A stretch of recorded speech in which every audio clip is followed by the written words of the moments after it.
Now moving on to question number 5.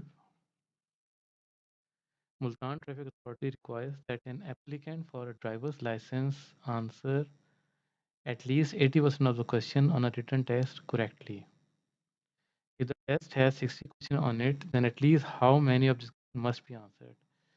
देखिए in order to pass क्या है licence लेने के लिए 80% is required.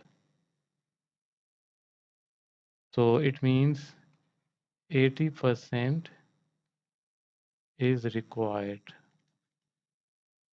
Okay. So अगर 60 questions हैं तो कितना लेना होगा? 60 क्वेश्चंस हैं तो इसका मतलब है 60% into 80%, which is equal to 60 into 80 divided by 100. So it becomes 48. So answer number D is the correct answer.